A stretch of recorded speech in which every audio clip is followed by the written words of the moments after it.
Hi guys, thanks for coming along on a Wednesday masterclass. It's probably been about 8 weeks since we did the last one. Actually, it's longer than that, and I think that one was Misty's as well when she actually released her book.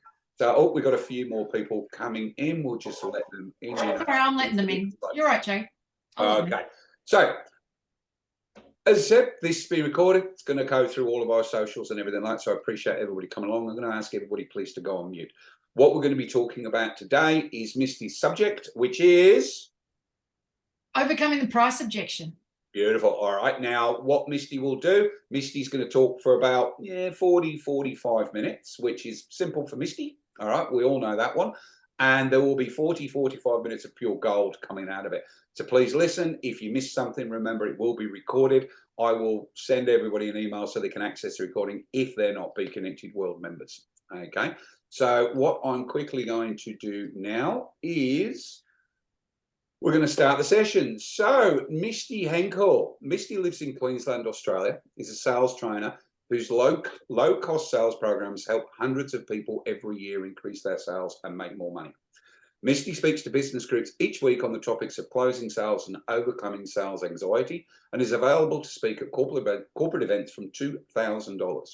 She is well known for all over the world for simplifying the sales process, and her 2 sales books, which can be purchased directly from her, follow simple strategies to close sales on any product or services. And just like Ryan Reynolds, Misty can be found on Google. Misty Henkel. Hi guys. Yes, just like Ryan Reynolds. You Google Ryan Reynolds, he shows up. You Google me, I show up. So I just go with what Google says. All right, welcome aboard everybody. It's great to see you all here. So class today is on overcoming the price objection. So during this, I'm literally going to tell you the price objections, or we're going to come up with the price objections, and then I'm going to tell you the answers to those price objections. So I just want to put in a little disclaimer here. What I tell you and what I'm teaching you here, what I teach you here today, you won't be able to unhear. And what I tell you, it may be abrasive to some of you, as in you don't want to hear it, you don't believe in it, you've been taught a completely opposite way and it doesn't work. But traditional sales training, while is great, is different. It works differently now from what to what it did before. Traditional sales training worked beautifully before we had Google, and now that everybody's on Google, customers on Google more than we are, it doesn't work as easily. And I'll just give you a quick example. Traditional sales training does things like, teaches things like, as a salesman, ask many questions so you can qualify your client and help them make the right decision. Truth is, the only people with good questions today is the customer. Features and benefits and results, that's what helps you sell. We actually don't need that anymore because the customers already come up with their own personal features and benefits and the results that they want to achieve. And trust me, we as the salesman, we can't guess it no matter how much we think we know our stuff and what it is that it's used for as well. So traditional stuff, while great, isn't the same anymore. It's we're pretty much led by the customer, but things that I want you to pay attention to along the way. So here's my disclaimer is for some of you, you'll hear things where it's not what you want to hear or it's completely the opposite.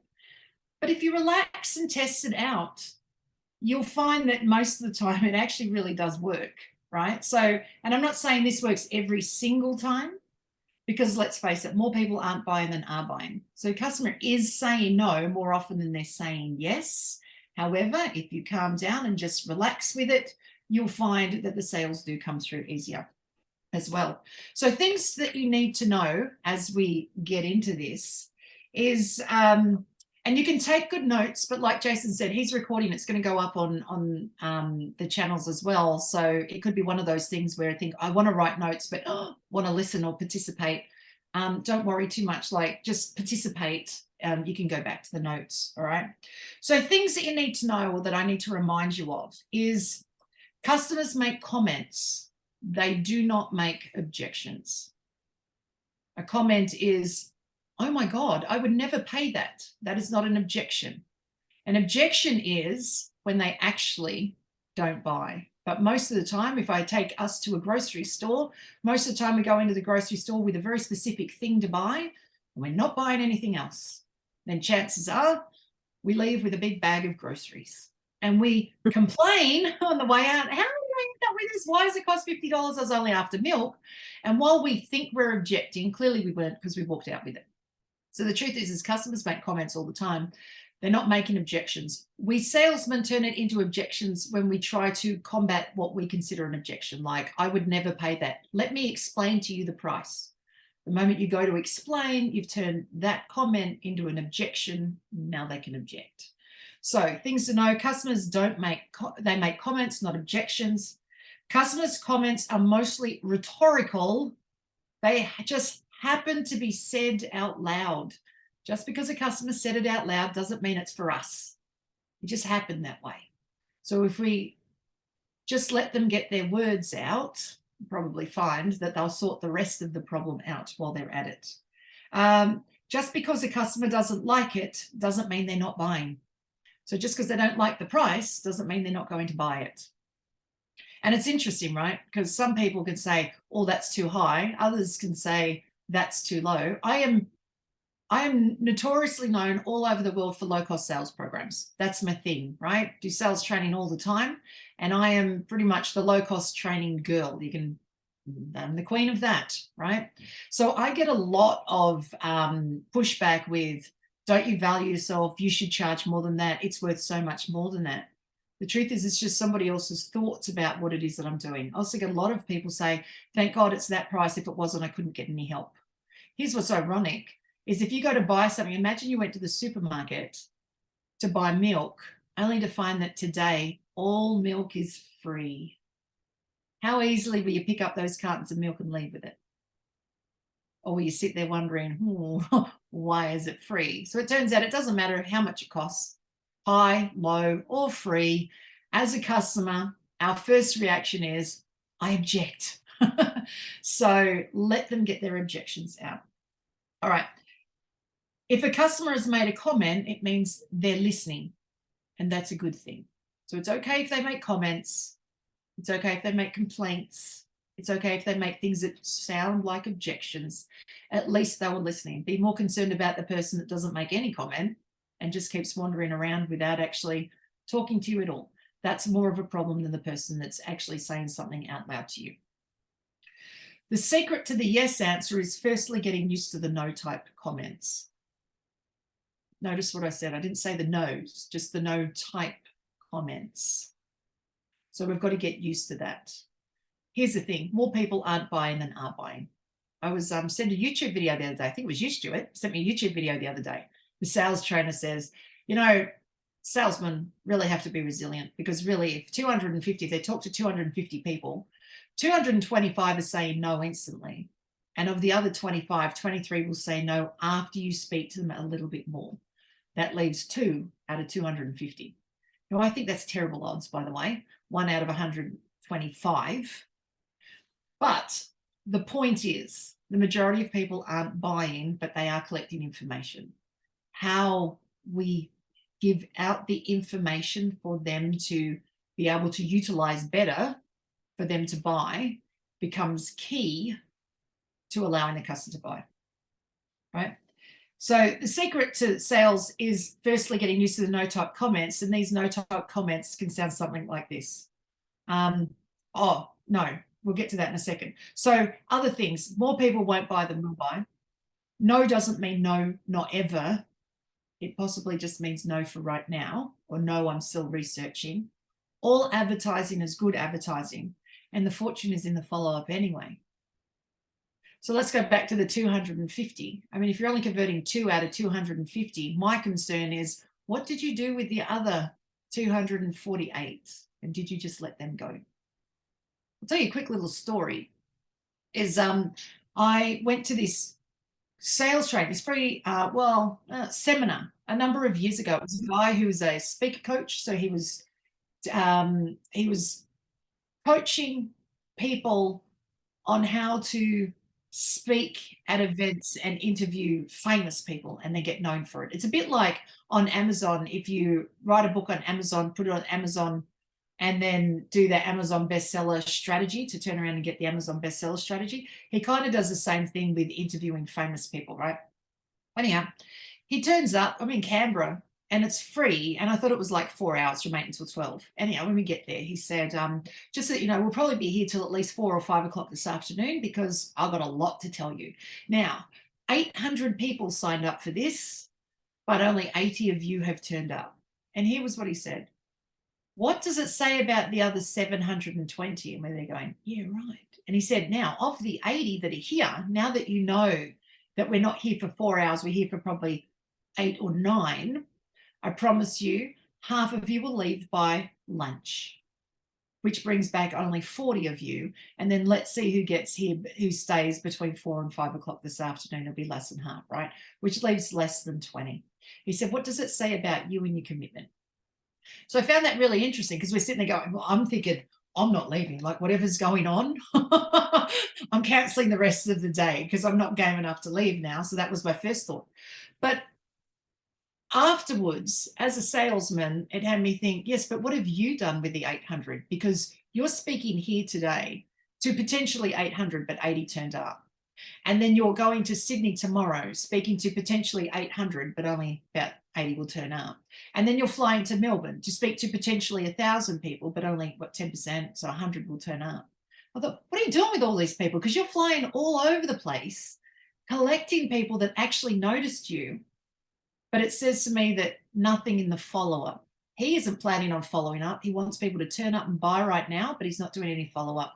And a lot of salesmen don't do the follow-up, mostly because they don't know how to follow up or what's the best way or how should I do it.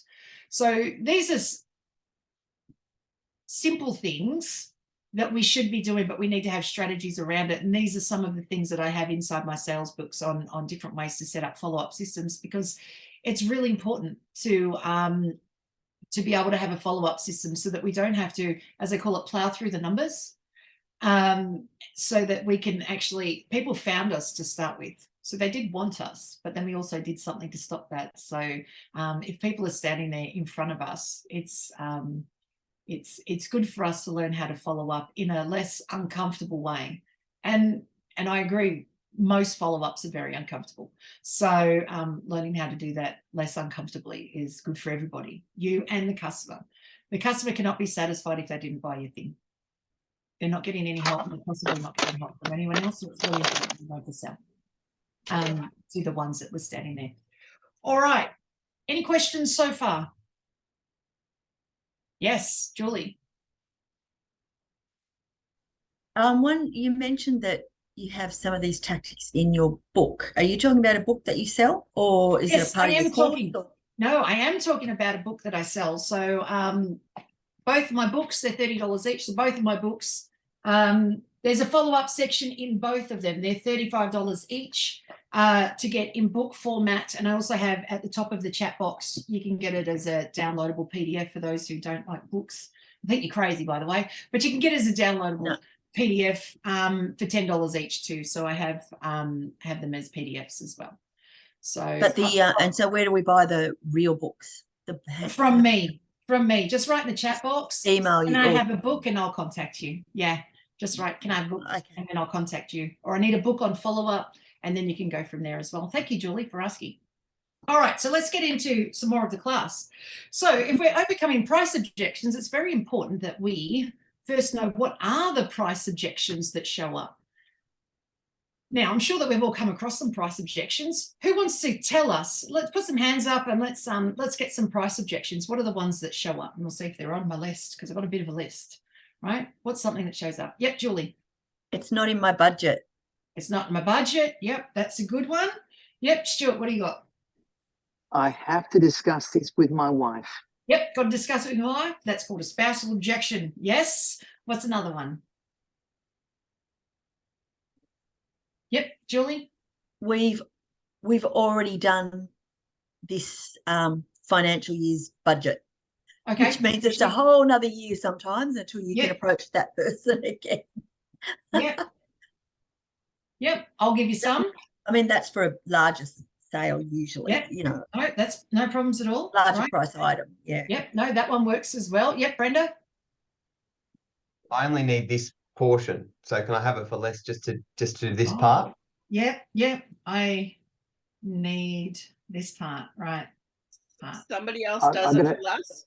Someone else does it for less, right? Yep, that one. What about that? Stuart, do you have your hand up again? I did indeed. How about this one? I've already done this before and it cost me a lot of money. So I'd like for you to do it for less. Great. Yes.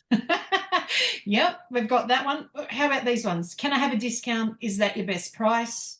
That's too expensive. Are you crazy? I would never pay that. Who pays that? There's even the one, I get it, is seriously, that's way too low. What are you thinking? You know what's interesting is I've actually tried the answer to that and gone, I'm happy to charge you double. No, I actually don't want to buy it. Well, then what's your problem? See how argumentative it is, right? So we're going to come up with answers that aren't argumentative because it's only causing drama anyway, right? Yep, Julie, you got another one? Can I include the silent treatment response, which is they don't respond to your email or they don't respond to your phone message and you get nothing. Okay. That's the ghost. That's the classic ghost. Ghosted. Ghosted. Okay. Yes. Let's go with ghosted. All right, Stuart, you got your hand up again. I do indeed. I had one that was quite bizarre. That's right. Yeah, despite me spending and really going into detail, I still came back, and this is I need it cheaper. This is what it equated to. I just can't see the value. And by the way, can you add in? And literally, they asked for another $10,000 worth of work. Surely you can add in this. That was an interesting one just recently. Surely. Absolutely. I'd like to give you a kidney as well. Add in this. All right. Okay, cool. And the last few I've got is, look, I think I can do it myself. I can definitely do it myself for cheaper. I'm going to go with someone else because they were cheaper than you. Did you know that someone else is cheaper than that? Can you price match? I have no money. I can't afford it. Why is it that price? How did you come up with that price? Who even pays that anyway? Right. So there's plenty of objections that come out there, right? Apparent objections, right? We're calling them comments, right? So here's how we start answering them. So I'm going to start at the top. I'm going to listen. Julie, do you have your hand up again? Or no? Okay, beautiful. So I'm going to give you the objection and we're going to give a price and then the answer. And we're going to come back with some of these extra ones that you guys have come up with as well. And we'll see if we can work out an answer. Now, just so that you know, these two answers work really well a lot. I understand how you feel. So write that down because that one's going to show up a bit. I understand how you feel. And the other one is, I know, crazy, isn't it?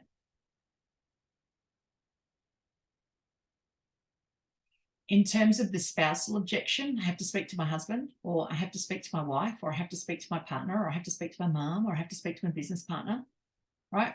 That's a spousal objection. So we're going to grab an answer for that one soon too. It works every time to get them talking anyway. So here's some of them.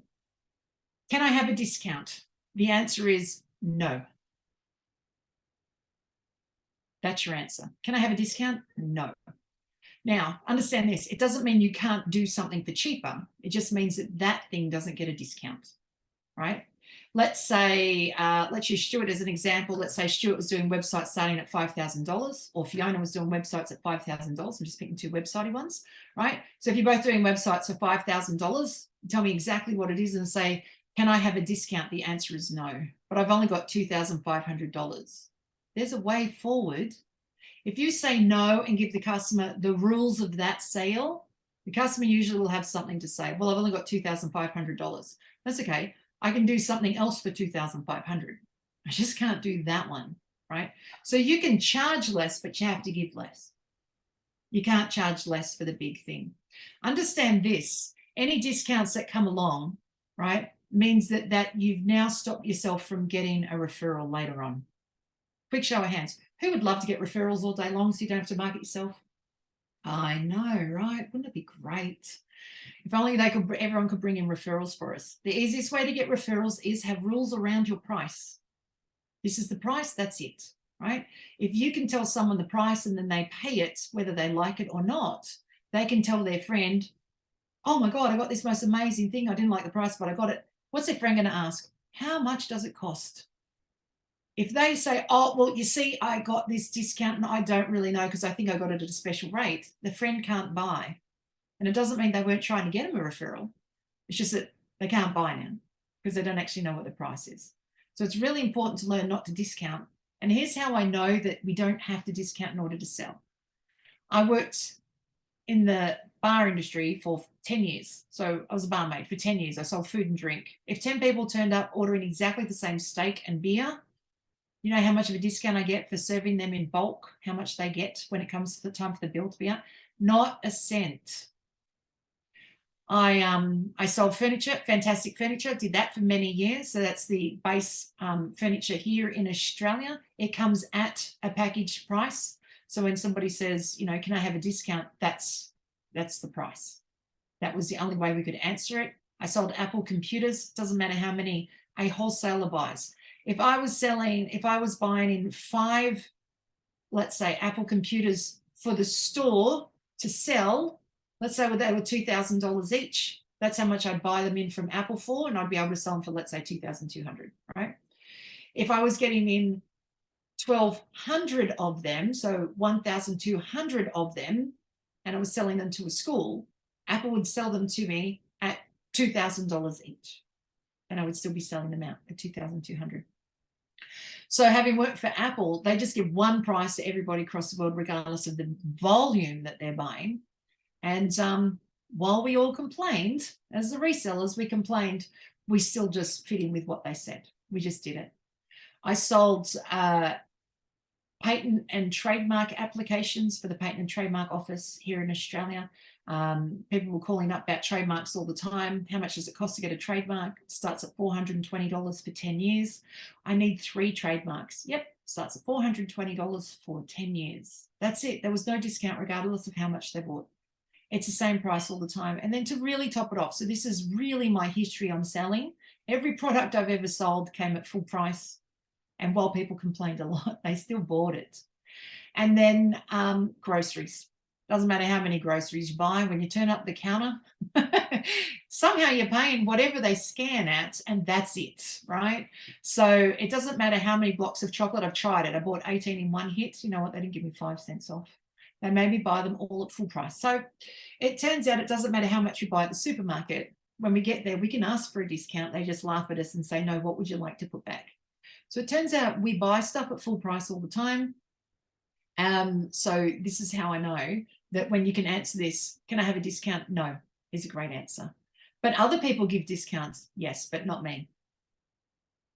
Once they understand the rules of the sale, they might not like it, but they only have to understand it.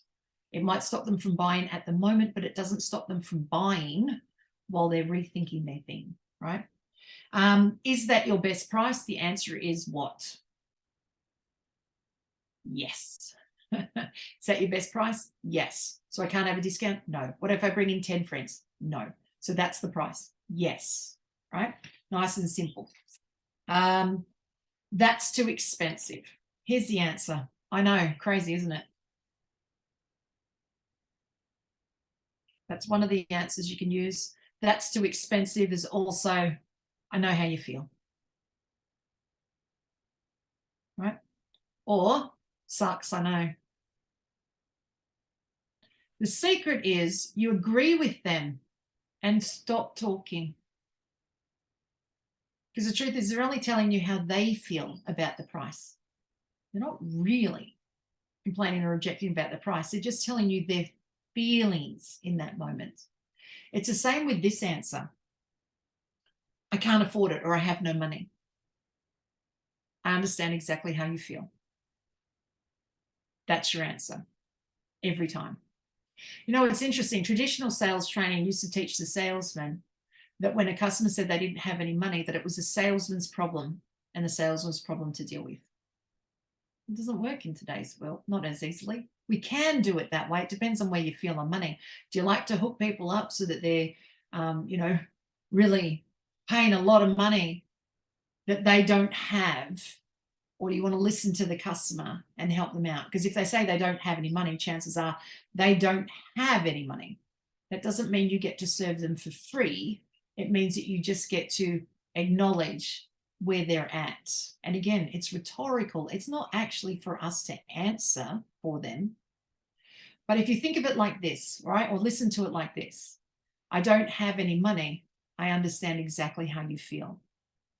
If you stop talking, it now puts the money problem from the salesman back to the customer who claimed they have no money. Who here has claimed they've had no money before and then still gone out to dinner and spent it all the time, right? I shouldn't go out, I have no money, right? Which falls into the line of it doesn't fit into my budget. I understand exactly how you feel. I can't do it until next financial year's budget. I understand exactly how you feel. Which means that you've listened to them and you've acknowledged exactly where they're at. Your job isn't to change their mind or make them second guess themselves. More to the point, you should be thankful that they decided to come to you and pick you out of everybody else. And now that they've got the information that they want, if you let them go, they have the chance to come back. How easy is it to go back to the salesman where you're in a store and you think, oh, I really want that. Let's say it was a big screen TV. I really want it. Yeah, I don't have that much money. And the salesman says, but what you could do is, and then if you give up coffees every day for the next 6 months, and then if we put it on a payment plan and you're there going, why won't you just stop talking to me? Like, why don't you just listen to me? And just, it would just be nice if someone just listened and said, I understand how you feel. I'll ask a question. Who loves it? Just show of hands. Just put your hand up if you love it when, so anyone that's got kids here or had kids when they were smaller, had small kids in the past, where you've made them dinner and you want to make them their favorite thing, like their chicken nuggets, but you also know as a parent, you've got to put, like a couple of veggies on the plate, like a piece of broccoli with the 15 chicken nuggets and the whole plate of chips, right? And then they look at it and go, I don't like it. I don't want that thing. I mean, who loves it when you go to so much effort to help them out and then they turn around and tell you where you've gone wrong? Or you give them their favorite meal only for one of them to complain that it was on the wrong plate, or that the one next to them got more than what they got. How unfair is that? Or, well, it's my favorite meal and I got the most, but I'm not that hungry today. How dare you? I mean, who loves it whenever you've gone to a lot of effort, somebody tells you you're wrong? It's funny how no one puts their hand up, right? It seems that nobody actually really likes to be told that they're wrong. So this is our opportunity as salesmen to not make the customer second guess themselves. The truth is the customer knows more about their problems and the solutions that they've looked in than we could ever know. And so when someone says, I don't have any money, or it's not in this budget, or I haven't budgeted for that, all they need is a friendly person to say, I understand exactly how you feel. If you stop talking, they have two choices, to walk away or to keep talking. And now, since we customers in a supermarket have the ability to sell stuff to ourselves all day long, from products and services that sit silently on a shelf with a price, and we still manage to buy way more than we wanted, since we can do that to ourselves, if you're standing there silently for long enough, the customer has that opportunity to do that too. Well, just because I don't have any money for it doesn't mean that I don't want it and I can't get it next week. I mean, 2 weeks ago, we just had Easter and all the school holidays and I spent all of it. But if I can come up with a way, I know it's in next financial year's budget, but truly that's only 2 months away. Maybe if I swindled it a little bit and get it in, I could then claim it on this next budget. Oh, I wonder if I can move a few things around. The customer will actually solve their own money issue if you leave them to solve their money issue. So the answer, I understand how you feel, becomes a really great one. Yes, Julie.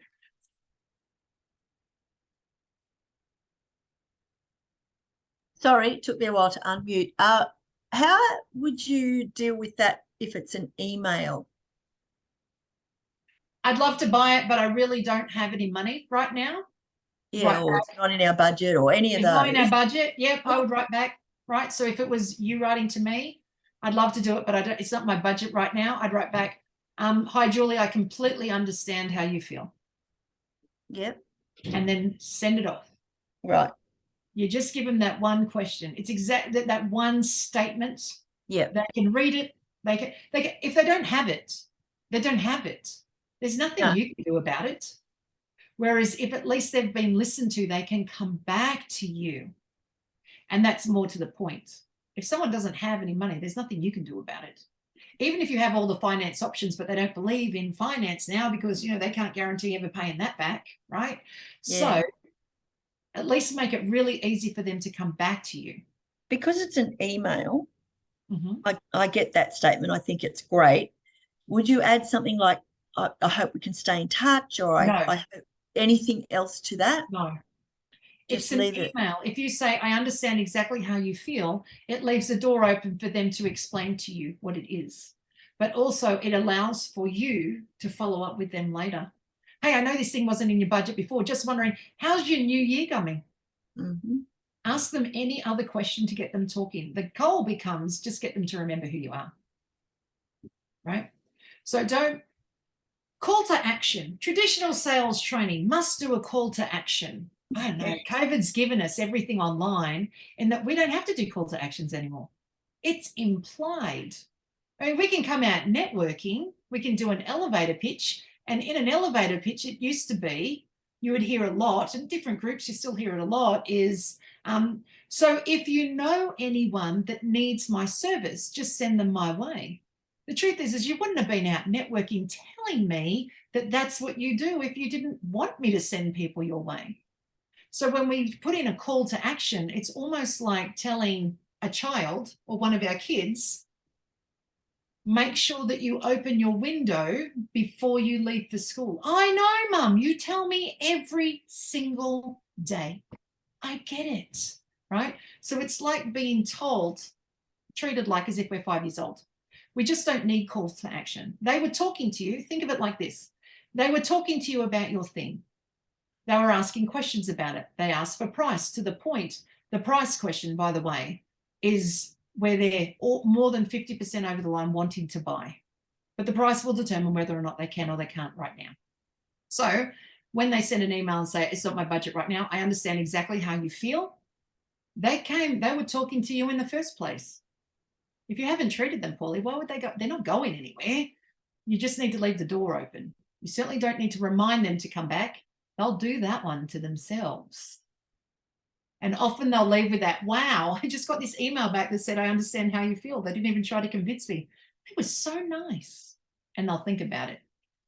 It was so nice. How do I spend money with them? Because not everyone's that nice. Right? So it will work the same, right? More to the problem is, do they read their emails? But that's a completely different set of problems, right? Don't worry about what you wrote in it. Just wonder if they read it. All right. So, and I'm watching the time. So let's have a look. Another one is spousal objection. I don't have, I've got to ask my husband. I've got to ask my wife. I've got to ask my business partner. All right. Here's what that means. That line right there, that spousal objection, means that they collected all the information that they could, and now they've lost, this is what it means, they've lost confidence in their ability to make a good decision around money. Mostly that's what it means. Or it means I've changed my mind and I want an out, and if I blame it on my husband, there's nothing you're going to do about it, because traditionally salesmen can't do anything about that, right? Jason, you got your hand up? I do, so as most people know, my background is in sales, and I used to turn around. It's cheeky, but so you need to talk to your husband. Look, I completely understand that, Misty, but if he was sitting here right now, what do you think he'd say? Correct. That's the answer. The answer is, what do you think he'll say? Business partner, what do you think he'll say? Or what do you think your business partner will say? Your husband, wife, what do you think she will say? Stuart, I'll get you in just a sec. So the truth is, you get them to tell you what their thoughts are. Sometimes it's as simple as this. They turn around and they say, I was really only just using it as a line because I've changed my mind. Great, let's just go with that then. Honestly, I wasn't even planning on telling him. I was still wanted to think about it longer. No problems. I know what my husband will say. He's going to say no. That's great. What do you say? Well, clearly, I'm tired of him saying no. That's why I'm asking you questions. Actually, just let me buy it, right? It allows them to track through in their mind actually what their thoughts are. A lot of people seem to think that I have to speak to my business partner about it is because, and salesmen ask this all the time, drives me bananas. To say, particularly if it's a high price thing, is everybody here today that can make this financial decision? Now, I think that is one of the rudest lines I've ever heard as a salesman, because the truth is this: everybody that was there, if it was a money decision that had to be made, trust me, everybody was there. It's like saying to a woman who wants to go buy a luxury car, is everybody here that needs to make this financial decision? Like as if she can't decide to buy a car, right? Trust me, husband knows that that's where she's at. And if he doesn't, assuming they're married, and if he doesn't, chances are she doesn't want it that way anyway, right? Because he keeps saying no. So, or he knows all about it. That's why he sent her off to do it. You know, in a lot of instances, like you can say, a husband can end up saying this: how many times do you have to ask me? I've told you to just buy it already. So if you just put it back on them to answer that question, then you'll get, if nothing else, not necessarily the sale, but you'll get them talking about what their thoughts, their feelings, their problems are. And at least it opens up a new conversation. Stuart, you had your hand up? I've actually, well, look, who would have known that I'm cheeky? I've actually said a couple of interesting things that have actually gotten a great response and an answer. I've said, oh, so did they make all of the decisions for you? That was super cheeky. That was after a very long phone call, and Yeah. I was cheeky enough. And that then they ended up saying, no, that's not the case. And I said, well, okay. And then I followed it up with, look, when you're going to talk to them, what about the product? What about, this conversation we've had, are you going to talk to them about? Oh, it's the price. And I said, okay, no worries. I understand. And they then came back, called the husband, and went ahead. Like it just actually happened quick. Because now they're thinking it's the price that I've got a problem with. It's a price that I have a problem with, or it's a price that I think my husband's going to have a problem with. It at least makes them think about what's the section that they need to speak most about. In regards to Stuart and his cheeky idea, sometimes it's better to ask for forgiveness than it is for permission. That could be used as a cheeky way of doing it. Truth is this, though. It takes a strong salesman who's been selling for a long time and absolutely loves it to be cheeky with a customer. It is way easier to just get the customer to keep talking. I can ask and I can get away with it, but I have loved selling for over 30 years, like since I was 16. So as a result, I have learnt to just let go of the outcome. But that's been something I've been interested in since I was 16 years old. Stuart's very similar to me. It's not something I recommend from the beginning. From the beginning, go softer than that. What do you think he'll say? And truth be told, well, I can be cheeky. I have to say that line is so good. It's actually easier to stick with the simple lines than it is to go more push. Yes, Julie. What about in the instance where it's a corporation and you're speaking to someone who needs to take it back to the marketing team? Perfect. Let's go to the board, right? Let's go to the board of directors. Yes, I just have to speak to my board about that. Excellent. What do you think they'll say? It works exactly the same. What do you think your board will say? Here's one of the answers. I don't know yet. I had to get all the information so they could take it to the board meeting. Great. When is the board meeting? See, it gets them talking. When is the board meeting? Is everyone expected to be there? Do you have all the information that you need? Do you want this passed by the board? Is there someone else that wants it passed by the board and you're collecting the details for them? Is there something more that I can give you to get this done fast? It allows the extra questions to be asked. See, notice this. Traditional sales training says that it's salesman is to ask good questions so they can qualify the client. But in today's world, only the customer has good questions until they're not buying. At the moment that they're not buying, because it goes like this: if customer knows what you sell, how much it costs, and you're quiet, the customer can choose to buy. If at that point they're not ready to buy just yet for whatever reason, don't have the money, still waiting for something, whatever it is, researching, right? Now, when they're at that point to walk away, we salesmen get to ask questions, right? Based off some little statement. It'll be a question, but the question isn't for us to just keep hammering at them with questions. The question is very specific around whatever their problem sits. And so it allows you to hone in on the problem of going to the board. Have you got everything you need? I'm here asking more questions. If you're collecting the information for someone else, I'm more than happy for that person to come to me and get extra information if they want to make sure it passes first go, not 3 months down the track. Oh my God, that is so pleasant of you to be so easy and forthcoming. It still makes it easy for them to come back to you. And that's the secret. Follow-up isn't always about you following up with the client. It's about making it really easy for the client to come back and follow up with you. And a lot of instances, we salesmen tend to burn the bridges a little bit. That goes, oh yeah, I should go back to them, but you know what? I think I'll just find it over here. And then they do their own research. So that's that answer. And here's another one is, these two.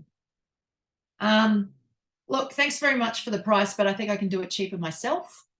Or I found someone else that does it cheaper. I'm going to go with them. Here's the thing. At least they came to you asking questions in the first place. It's nothing for you to get worried about. You can't change price. It is what it is, right? Do you discount? No. Can you do it for cheaper? No. So you can't change your price just because somebody else has found it somewhere else. They're not tire kickers, people who have compared your price to someone else's. They're called people who do research and due diligence. And I don't think there's a single one of us in the room at any one point that hasn't done it ourselves. On the surface of things, if you want your house cleaned, you can call up 2 cleaners. One might charge $1,000, the other one will charge $3,000. It seems like they're doing the same thing. One just charges more than the other. Now, what's interesting is the difference between the 2 cleans probably isn't the clean. It's the company that's doing it. Who's easier to get along with? Who's more pleasant?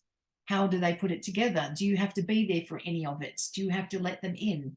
Can they collect the key from you? There's something that's different, but it won't be the clean. The end result will be house will be cleaned. Like that's the end result. So customers are paying for something else. So I have a cleaner who was practicing this because he used to say, if they're comparing prices, they're not for me. Okay, that's really rude. Let's go another way. If the answer is this, I'll get to you in a second, Brenda. If the answer is this, geez, that's expensive. I think I can do it cheaper myself. Here becomes your answer. I am super excited that you're going to do this yourself. It's a really hard job, but when you nail it, it's really rewarding. And I'm happy to be your plan B. A plan B, for those who don't know, is not plan A. Plan A is do it yourself. Plan B is backup, right? It could be as simple as, I'm super excited that you're going to test this out yourself. It's a really hard job. When you nail it, it's so rewarding. If you have any questions on how to get it done, come and ask me. I'm happy to be your plan B. And notice it still ends the same way. So you're not trying to tell them that they're wrong and that they shouldn't do it. You just agree with them. Plan B is good. You know, what's interesting in most instances, how many people get it right on plan A? Just show of hands. How many usually need more than one try to get things done, right? We just try everyone else, right? So plan B is a good option, right? The other one is, oh, geez, that's expensive. So $3,000 clean a house versus $1,000. Wow, I found another guy that does it for $1,000. I think I'll go with him. And that's not even saying whether or not he has a budget for $3,000. Let's say he does. He goes, but the other guy is cheaper. I think I'll just go with him. Here's your answer. I'm still excited. I'm so excited that you're still paying a professional to do this because it's a really hard job and it's not worth you doing it. So they'll do an amazing job. And if you have any extra questions or if you have any trouble, I'm happy to be your plan B. So in both instances, you agree that they're doing all the right things and you let them go. There is no point arguing with someone who says that they don't want to hire you. On the other hand, they did come to you the first time, so it allows them to come back. The cleaner that I speak of that does this, he used to say when someone would say, I think I'll do it myself, he goes, no problems. And he'd let them go. Or if they said, I think I'll go with the other guy, yep, no problems at all. And he said, I thought I was being pleasant. I said, you were, but you're being final as well. So if they run into trouble doing it themselves or with the other guy, they could come back to you because they'd at least told you about it. But since you didn't seem to really want them, why would they? And he wasn't unpleasant. He just somehow, there was an air of finality about it. Like, I'm not going to chase you and I'm not going to convince you otherwise. So long. Well done you, right? But by saying, I'm super excited and I'm happy to be your plan B. And actually, Glenn, who does it, he said there was something in my brain that switched that said, you know, in the past, I'd say to people, if you want help, just come back, ask me more questions. If you need some help, ask me questions. I'm happy to help out. He said, I really wasn't, unless they were paying me money.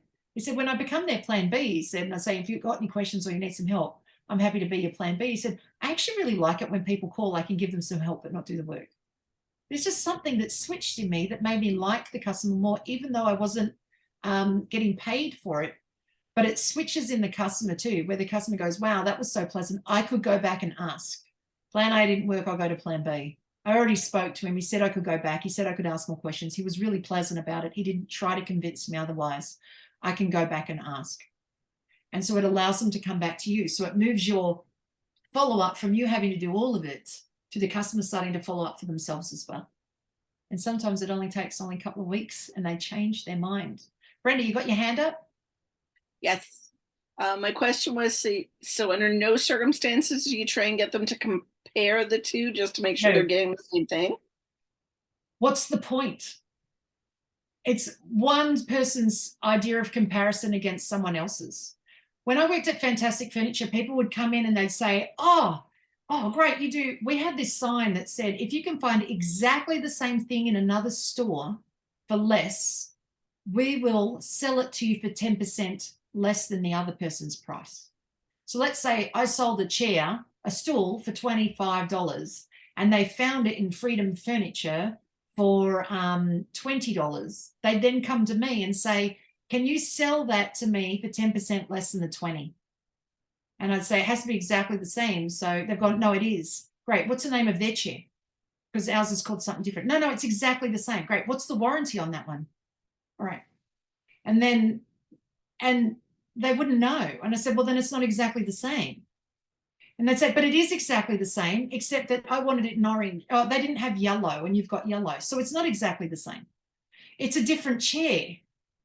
So either you get this one at $25 or you get the orange chair that you don't want, right? So there's something that's different. It's so marginal. It's not worth getting into an argument about it. And then it's only their idea against your idea. And if they're going to speak to you about it and it's an argument, they'll go with the other person. Because now someone's become difficult and they don't blame themselves, right? So if they've become difficult against you, they're not going to work with you anyway. So no point getting them to compare. Just let them go. They come back. Happens all the time. Stuart, you got your hand up? I was just going to say the coming back story. I said to a lady, she said, am I making the right decision? And I said, well, look, I understand that you're making the decision based on price, but here's the thing. If during the process something comes up and you've got a question about what they're doing, please ask me. I'm here to help. And she kept coming back once a week and saying, would you have done this? And I would say, well, potentially not. And she kept saying, really? Anyway, this went on for 8 weeks. And then she rang up and she said, I've made a horrible mistake. Can you please help me? And I said, absolutely. So, and I was her plan B. There you go. I didn't announce it as that, but I think that's such a brilliant line. It's brilliant. There you go. So understand this, just because a customer made a decision doesn't mean they can't ever change their mind. Right? And we've all done it. We've bought something, thought it was the right thing, got it home and going, it really wasn't. And now I can't return it and I've got to buy the other one. It happens, right? Give the customer permission to make their own choices. If they pick the wrong thing, then they will be able to come back and get the right thing later. The reason why sometimes when we buy the wrong thing in a store, that we end up accepting that I have to go back and buy the right thing now. The reason we buy the right thing later is because that product never spoke to us the first time. It just let us go and buy the wrong thing, said, just make your own decision. You're right. I'll sit here. If this is right, you'll need me. Just come back. Don't worry about it. So it sits there silently, not judging, just lets us do what we like. And as a result, we end up working it out in the end. So the customer can always work it out. Sometimes there's a gap in the time. That's all. But the gap is our problem to deal with because maybe we don't have enough customers asking questions, right? Misty? So, yes, we're wrapping it up. Yep. Wrapping it up. So we had a few others. It's not in my budget. I think we've dealt with that. I need this part for less, right? I only need this part. We'll just work out. Can you sell that part by itself? If you can, sell it to them. Or it might be that comes with the whole thing. So it's $5,000. I only need this part. So that bit's $5,000. You'll get the rest of it for free. Once they understand the rules, they'll be able to sort it out themselves. Stuart, you said, surely you can add this part in. I just can't see the value. I know. Crazy, isn't it? Stop talking. So the line still works the same. I can't see the value. I know. It's crazy, isn't it? Leave it for them to work out the value. It's not your job, right? Can you add in this other stuff? Surely you can add in this other stuff. I can. It costs this much more. You can add in anything. It just costs more. Surely you can add it in for free. I can't. Stop talking. Helen, you've got your hand up, but we're finishing up. Helen. Just quickly, when the no response one, I'm curious to sort of see how you would handle that. Let's say they just don't respond to any emails, SMSs, messages. There's nothing you can do. do. How would you go about? If you have tried your emails and if you have called them and nobody's answered the phone and you've tried everything, there's nothing you can do. Later, your follow-up can be, hey, just checking in. We haven't caught up in a while. I hope you're okay. See if they even respond back like ever. No, there's the breakup. There's the breakup message where you say, hey, I've tried to contact you 2 or 3 times. You haven't come back to me. I assume you're not interested in my services. Full stop. And then I don't always send that, but a couple of times I have, and they said, oh no, I still am. I'm just really busy. It's like, okay, cool. When are you not busy?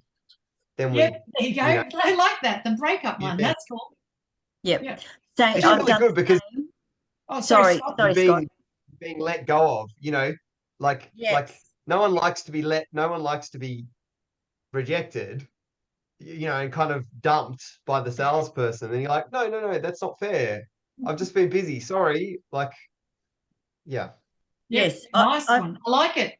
I've read the book on negotiation from a guy that does hostage negotiation. Yeah. Hey, boss. Yeah. You send an email. If all else fails, you're at the end of your tether and you say, hi, so-and-so, it seems like you're not interested in this project from your name. No smileys, nothing.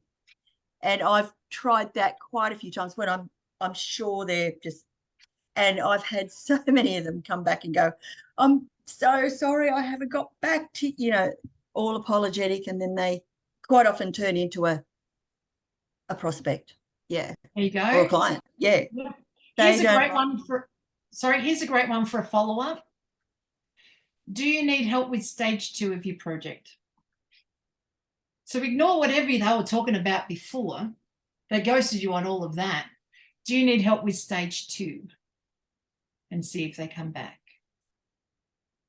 Pat Gross did this the other day with a lot of people that were asking about grants, and she's given them grant payment form, like how much it costs to get help, and then ghosted, like she can't get hold of them. So she just started writing them a note that said, do you need help with stage 2 of your grant? She did it on a Friday afternoon, and by Monday morning she'd already had 5 replies back. So it just ignore the first part and go straight for the second. Stuart, you're up, and then I think we're getting close to the end. I just had one. I had a great meeting. Everything was going fantastically well. And the ghost happened. And I just went, being cheeky, I just thought, what's going to get an emotional reaction? And I just said, I'm really sorry. I must have offended you in some way. If I have, I'm really sorry about that. And look, I apologize. And the guy came back within minutes and said, no, you didn't offend me. Everything's fine. It's just that I've been busy. There you go. The cheeky one. See, there you go. That's a great one. I love that. I must have offended you. I'm so sorry. and then put it back on them to sort it out. They'll either answer back or they won't. And if they're not going to answer back, you can't do anything about it, but you've tried everything. All right. Jason, do we ask for take homes? How does it work? Look, what we'll actually probably do is we'll stop the recording.